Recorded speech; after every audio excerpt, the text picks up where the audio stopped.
అందరికీ ఈరోజు నేను ఫిష్ పులుసు చేయబోతున్నాను. దానికి కావాల్సిన పదార్థాలు చూద్దాం. ఫస్ట్ ఫిష్ తీసుకున్నాను, 1.5 kg ఫిష్ నీట్గా కడుక్కొని పెట్టాను. ఆఫ్టర్ దాట్ ఇక్కడ ఆనియన్స్ చిన్నగా చాప్ చేసుకోవాలి, 2 పచ్చిమిర్చి, కొరియాండర్, కర్రీ లీవ్స్, అల్లం వెల్లుల్లి పేస్ట్. ఇక్కడ వచ్చేసి చింతపండు ఇంత సైజ్ తీసుకొని నానబెట్టుకోవాలి.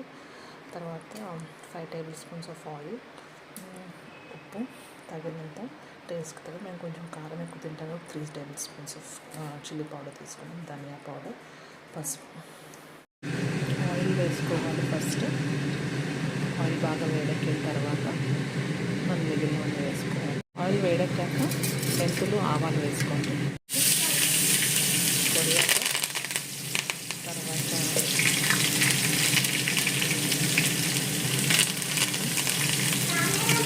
కొంచెం అల్లం వెల్లుల్లి, పసుపు, ఉప్పు వేసి బాగా కలుపుకోవాలి.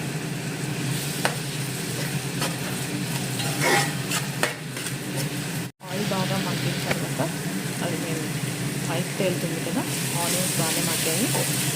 ఆయిల్ బాగా పైకి తేలింది. ఇప్పుడు మనం చిల్లీ పౌడర్ అండ్ కొరియాండర్ వేసుకొని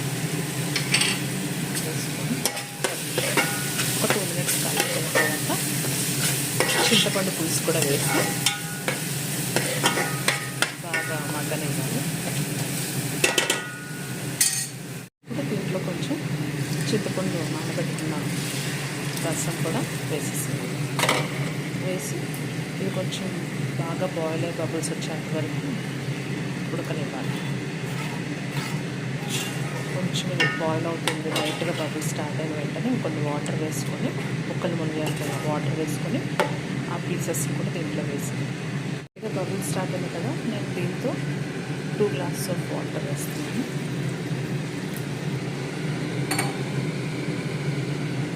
ఇంకో గ్లాస్ వాటర్.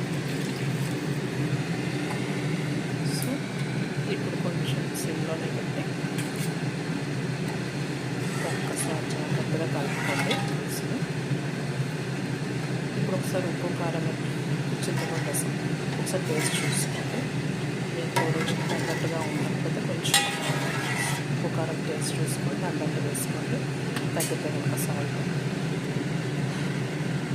నెక్స్ట్ వచ్చేసి ఇప్పుడు లైట్గా బాయిల్ స్టార్ట్ అవుతున్న వెంటనే ఫిష్ ముక్కలు వేసేసుకోవడం. ఇప్పుడు పులుసు కొంచెం లైట్గా మరుగుతుంది కదా, మనకి ఫిష్ ముక్కలను వేసేసుకోవచ్చు.